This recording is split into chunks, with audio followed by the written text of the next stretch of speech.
नमस्कार साथियों, welcome to my blog. देखिए दोस्तों, शाम का समय हो रहा है और सूरज डूबने की ओर है, लेकिन मैं जा रहा हूं अब शाम के समय अपने घर। मैं अभी हूं अपने घर से 2 या लगभग 3 किलोमीटर दूर पैदल अपने खेत की ओर।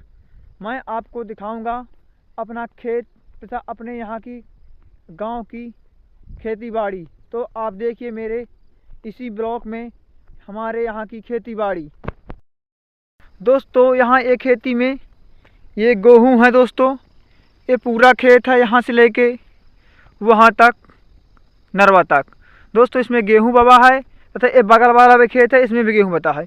दोस्तों, इन दोनों गेहूँ में बहुत अधिक अंतर है। आप खुद देख लीजिए इस गेहूँ का अंतर और इस गेहूँ का अंतर।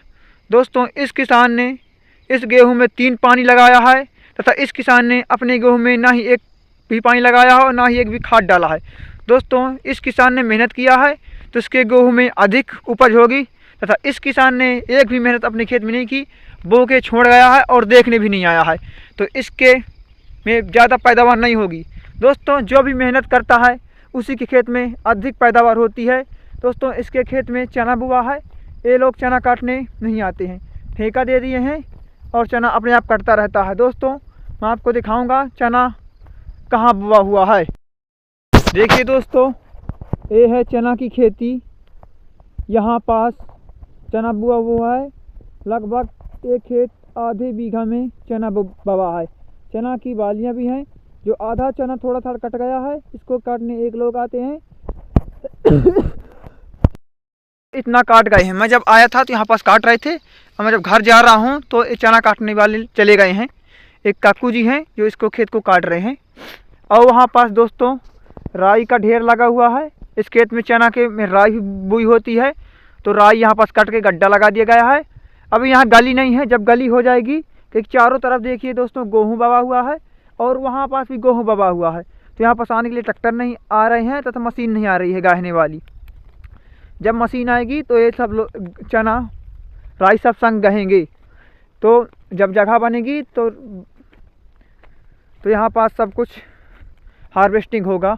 ये भी गेहूँ है और ये जो है ये वाला दोस्तों हमारा गेहूँ है। मैं आपको दिखा रहा हूँ अपने गेहूँ का किस तरह की बालियाँ लिए हुए है। ये है मेरा गेहूँ की बालियाँ।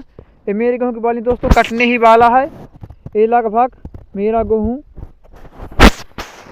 मार्च 20 से 25 मार्च में कटेगा। आप देख लीजिए ये थोड़ा थोड़ा पकने लगा है, बालियाँ इसमें दाना भी आ गया है।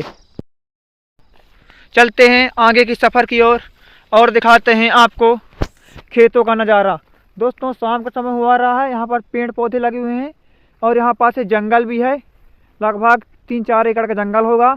आपको पूरा मैं जंगल दिखाऊंगा और यहाँ पर खेती भी होती है। दोस्तों, गेहूँ की खेती इसलिए भी यहाँ होती है कि पानी का साधन भी है और गेहूं की खेती में नुकसान भी कम है। दोस्तों, अगर आपने 2-3 पानी लगा दिया है तो आपका नुकसान नहीं होगा। चना की खेती करने से दोस्तों ओला भी पड़ सकते हैं, कुछ भी पड़ सकता है, पाला भी मार सकता है, लेकिन गेहूं में दोस्तों पालक डर नहीं रहती है। दोस्तों, ये पीछे का चना है, आप देख सकते हैं इस चना को, इसलिए अभी इस चना में बालियाँ आई हैं। बाकी वो चना दोस्तों आगे बो गया था तो वो चना कट रहा है। इसके पीछे बोने का रीज़न है, इस बार पानी बहुत बरसा था तो ये धार है, यहाँ पास पानी बहुत ज़्यादा भर जाता है, जिसके कारण एक खेत उस समय जुताई भी नहीं आए थे तो इसमें लेट बुवाई हुई थी। इस कारण दोस्तों इस खेत में अभी अभी बालियाँ चना में आना शुरू हुई हैं, घेटियाँ, जिसे देसी भाषा में घेटियाँ कहते हैं। आगे की सफ़र की ओर और हम आपको दिखाते हैं अभी बेर। यहाँ पास ये लगी हुई हैं बेर। दोस्तों, इस बेर को खाएंगे और आपको दिखाते हैं इस बेर। ये जंगल की बेर है दोस्तों, बहुत ही अच्छी, खाने में स्वादिष्ट होती हैं और आपको दिखाते हैं तोड़ के ये बेर का रंग किस तरह का होता है। आप देख सकते हैं दोस्तों, यहाँ पास कांटा ही कांटा है और मैं कांटों में संघर्ष कर कर बेर तोड़ रहा हूँ। देखिए दोस्तों, और मैं अगली और बेर तोड़ने का प्रयास करूँगा, परंतु ज़्यादा ही अधिक कांटा होने के कारण मैं यहाँ से जाने का प्रयास कर रहा हूँ, मगर ये बेर का कांटा मुझे जाने नहीं दे रहा है और मुझे पकड़ लिया है और अपने पास बुला रहा है। लेकिन मैं इससे छुटकारा पाना चाहूँगा और इसकी खींच के अलग करना चाहूँगा और मैं इससे दूर जा रहा हूँ, परंतु ये मुझे बुला रहा है अपने पास। तो हम किसी के बुलाने पर नहीं आते दोस्तों, हम अपने ही रंग में जाते हैं और आपको दिखाते हैं आम के पेड़ों का नज़ारा। देख सकते हैं दोस्त, ये आम का पेड़ है, ये भी आम का पेड़ है। ये जंगल में आम के पेड़ लगे हुए हैं दोस्तों। हमारे यहाँ आम के पेड़ में इस पर साल बहुत ज़्यादा आम आए थे, इसलिए इस साल आम नहीं कर रहे हैं। एक काट न मतलब 100% में 90% आमों ने करहा नहीं लिया है तथा 10% आमों ने करहा लिया है। जिस प्रकार देख सकते हैं ये आम यहाँ के नहीं कर रहे हैं, इसमें एक भी करहा नहीं है। मतलब करहा का अर्थात है कि इसमें एक भी फल नहीं आएगा और इन जो पेड़ में फूल रहे हैं इसमें फल आएगा। दोस्तों जो बेर मैंने तोड़ा था वो बेर सड़ी निकल गई हुई है, जिसको मैं अब फेंक रहा हूँ। चलिए दोस्तों, अब मुझे जाना पड़ेगा इस खेत के बीच रास्ते से होकर। मैं जाऊँगा इस खेत के बीच रास्ते से होकर, कहीं मालिक ना देख ले खेत का और मुझे डांटने लगे। तो चलिए जल्दी निकलते हैं इस खेत। तो मैं दिखाऊंगा आपको आज बेल का पेड़। देखिए इस तरह का होता है बेल का पेड़, इसमें फर लगे हुए हैं, आप देख सकते हैं। मैं थोड़ा जूम करके दिखा रहा हूँ। ये देखिए जो थोड़ा थोड़ा हरे हरे रंग के लगे हैं, ये हैं बेल के फर। बेल जब पकती है तो खाने में बहुत ही अत्यधिक स्वादिष्ट होती है दोस्तों। अभी ये कच्ची हैं, जब पकेंगी तो इसका स्वाद हम आपको ज़रूर दिखाएंगे अगले वीडियो में। लगभग इस पकने में अप्रैल तक में पक जाएंगी दोस्तों, अप्रैल तक में पक जाएंगी, अप्रैल का लास्ट महीने तक में। चलिए दोस्तों चलते हैं अगले ओर की ओर। यहाँ पास 2-3 बेल के पेड़ लगे हुए हैं, ये भी देख लीजिए बेल के पेड़ हैं। पहुँच गया हूँ अपने खेत और इस खेत से जा रहा हूँ। देख सकते हैं यहाँ पास जाने की गली नहीं है, परंतु जा रहा हूँ धीरे धीरे अपने खेत से। ये मेरा खेत का गेहूँ बुआ हुआ है, देख सकते हैं आप गेहूँ। मैं अपने सफ़र में जारी हूँ जिसका नाम है खेत से घर तक का सफ़र। दोस्तों यहाँ पास मुझे दिखे 2 पेड़, जिसको मैं आपको इन दोनों पेड़ों का नाम बताना चाहूँगा कि इन दोनों पेड़ों के नाम क्या हैं। देखिए दोस्तों ये हैं वो 2 पेड़। पहला पेड़ है दोस्तों कहुआ का, जो इस प्रकार लगा हुआ है हमारे खेत के बगल से, तथा ये पेड़ है खजूर के। छोटे छोटे पेड़ हैं दोस्तों खजूर के, ये हैं, ये पेड़ खजूर का है। मैं आपको दिखाना चाहूँ खजूर का पेड़। इसको दोस्तों काट के खजूर खाया भी जाता है, इसकी सब्ज़ी भी बनाई जाती है, जो मैं आपको बताऊंगा कभी भी कि इसकी सब्ज़ी किस प्रकार बनाई जाती है। चलिए चलते हैं अगले सफ़र में और आपको एक अनोखी चीज़ भी दिखाना चाहते हैं, तो दिखा रहे हैं हम उसको। दोस्तों अब मैं दिखा रहा हूँ एक कलाकार चीज़। मैं चढ़ रहा हूँ दोस्तों, आप देख सकते हैं। अब मैं चढ़ रहा हूँ एक घटनिया। मैं बताऊँगा कि मैं इसको क्यों चढ़ रहा हूँ। दोस्तों इसके ऊपर से रोड गई है, ये रोड क्यों गई है मैं इस रोड के बारे में बताना चाहूँगा।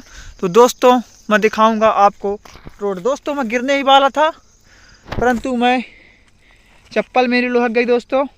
आप देख सकते हैं मैं इसके पेड़ के सहारे चढ़ रहा हूँ। इस पेड़ का नाम है अरहर का पेड़। दोस्तों ये है रोड, ये रोड में चढ़ाया हूँ अब, और ये गई हैं तारें किस दूसरे के बोरिंग के लिए। और मैं दिखाऊंगा दोस्तों ये नहर।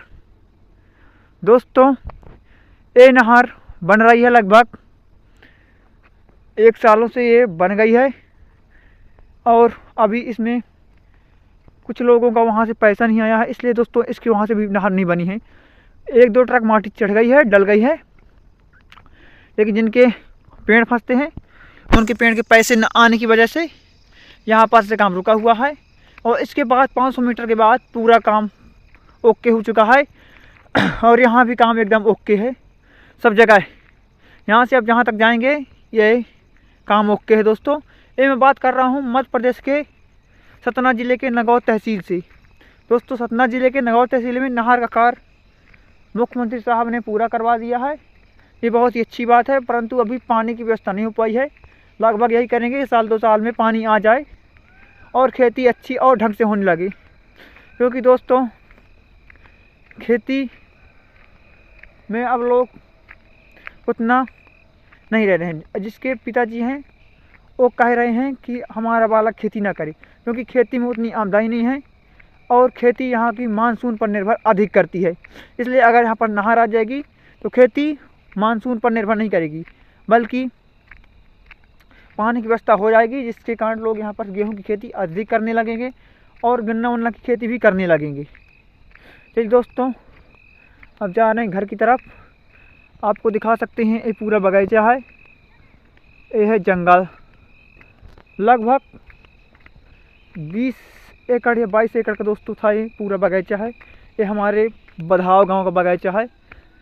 फिर कभी मुलाकात होगी दोस्तों तो आपको ये पूरा जंगल या अपना आम का बगीचा, ये आम का बगीचा है जिसको हम लोग खाते हैं तथा दूर दूर से इस बगीचे में आम लोग खाने आते हैं, जिसको मैं अगले वीडियो में दिखाऊंगा। क्योंकि यहाँ पास होगा यह रात और मैं अंदर जा नहीं सकता, क्योंकि क्या पता कौन कौन से जानवर दोस्तों यहाँ पर जानवर रहते हैं। जैसे सुअर रहता है दोस्तों, और गेहूँ खाने वाले जानवर का नाम है दोस्तों, जिसके सींग जमी होती हैं, उसका दोस्तों नाम ध्यान बिसर गया, उसका नाम ध्यान था। और दोस्तों बंदर यहाँ पर बहुत सारे रहते हैं, परंतु आज अभी दिख नहीं रहे हैं। अंदर बगीचे में कहीं ना कहीं बंदर होंगे। बंदर यहाँ पर बहुत सारे हैं। और मैं चढ़ रहा हूँ नहर की यहाँ पर घटनियाँ, जहाँ से नहर दिखाया हूँ आपको, यहाँ पर से नहर बनी है, तो मुड़ने के लिए यहाँ से है। अगर दोस्तों जब यहाँ पास नहर पूरी बन जाएगी तो हमारे गांव से अपने खेत जाने की व्यवस्था आल टू आल बंद हो जाएगी। हमको लगभग फिर 5 किलोमीटर का सफ़र तय करना पड़ेगा दोस्तों। 5 किलोमीटर का लंबा समय तय करना पड़ेगा, जिसके कारण हमें पैसे की अधिक ज़रूरत पड़ेगी। तो दोस्तों ये नहर जब तक नहीं बनती, अभी जब तक हमारे लिए आसान है यहाँ से वहाँ जाना, और जिस दिन ये पूरा काम दोस्तों पूरा हो जाएगा तो हमको लगभग गांव से 5 किलोमीटर दूर घूमकर यहाँ पास कार्य करने आना पड़ेगा। दोस्तों दिखा सकता हूँ अपने गांव की खेती, और एक साथ पेड़ भी लगे हुए हैं खेतों पर आम के। दोस्तों ये है बगीचा, यहाँ से शुरुआत होती है बगीचे की और लेकर अंत तक बहुत दूर तक जाता है। दोस्तों जहाँ पर देखेंगे आपको पेड़ ही पेड़ दिखेंगे, आप खुद देख लीजिए, पेड़ ही पेड़ दिखेंगे। ये पूरा दोस्तों वहाँ तक बगीचा है, लगभग 20-22 एकड़ का है। तो चलिए दोस्तों धन्यवाद। आज का ब्लॉग इतना ही, और हम मिलेंगे कल अगले दिन में और आपको दिखाएंगे कुछ अनोखी और चीज़ें। तो धन्यवाद, आप हमें इस तरह सपोर्ट करते रहिए। ये मेरा फर्स्ट ब्लॉग है, कैसा लगा, जैसा भी लगा हो दोस्तों दिल से बताइए। धन्यवाद।